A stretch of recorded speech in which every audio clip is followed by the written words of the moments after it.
Now that we know what is eligible for patent protection, or what kinds of inventions a patent might protect here in the United States, let's start to answer our third question: what is required to get a patent? As I said earlier, we will answer this question in two parts. The first part is to identify the conditions of patentability, or what is required of an invention for it to be patentable. Does the invention have utility? Is the invention new or novel? Is it non-obvious to a person having ordinary skill in the art or technology? And has specific disclosure of the invention utilizing certain requirements been made in the patent application? We will now look at these conditions of patentability one at a time. First, let's look at utility. An invention submitted for a patent in the United States must be useful. It must have some function, and it must perform as described in the patent application. Under U.S. law, the invention must have specific utility, substantial utility, and credible utility. These determinations are made by a patent examiner who is highly skilled in the subject matter of the claimed invention. The USPTO has issued guidelines to assist both patent examiners and the public in assessing whether an invention has utility that complies with the law. These guidelines are available in Chapter 2107 of the MPEP.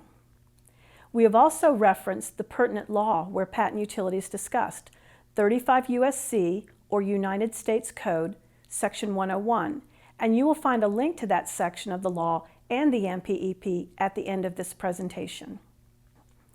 Now, before moving on to novelty and non-obviousness, we need to talk about prior art.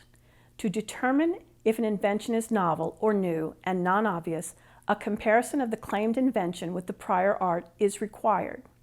So what is prior art? Prior art is the state of the art, or the technology, prior to the filing date of a patent application.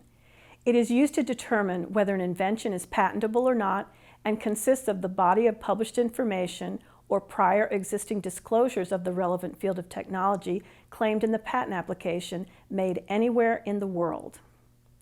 If an inventor discloses his or her invention before filing a patent application for that invention, the inventor may lose out on getting a patent.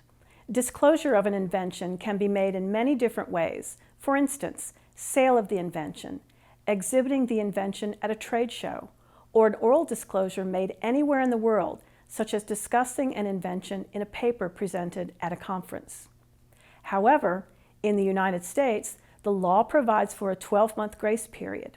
That means that certain disclosures by the inventor or others who derived their disclosure from the inventor may not be used as prior art if that disclosure occurred within 12 months prior to the effective filing date of the patent application. You should also be aware that in some countries there is no grace period or a more limited grace period. Remember, disclosure of the invention outside of the 12-month grace period is considered prior art, and a patent will not be granted. Next, we will look at the novelty requirement, which can be found in the U.S. law at 35 U.S.C. Section 102. To be novel, an invention must not be disclosed in the prior art. When comparing the claimed invention to the existing prior art to determine novelty, we determine whether a disclosure of the identical invention has been made in writing or through another type of disclosure, such as oral disclosure, public use, or sale. However, as I pointed out before, if disclosure occurred during the 12-month grace period prior to filing the patent application, it may not be considered prior art and will not affect the novelty of the invention if the disclosure was by the inventor or by others who derived their disclosure from the inventor. Now, even if disclosure of the identical invention is not shown in the prior art, patentability requirements also state the invention must not be obvious in view of the prior art. What is non-obviousness? Again, we are comparing the claimed invention against the existing prior art. The question being asked for non-obviousness is whether or not the invention would have been obvious to a person having ordinary or an average level of skill in the art in the field of the invention. In addition, the patent law requires that the assessment be at the time the invention was made. This requirement means that patent examiners must be historical detectives, piecing together what was known at the time the invention was made. The law also states that patentability will not be denied by the manner in which the invention was made.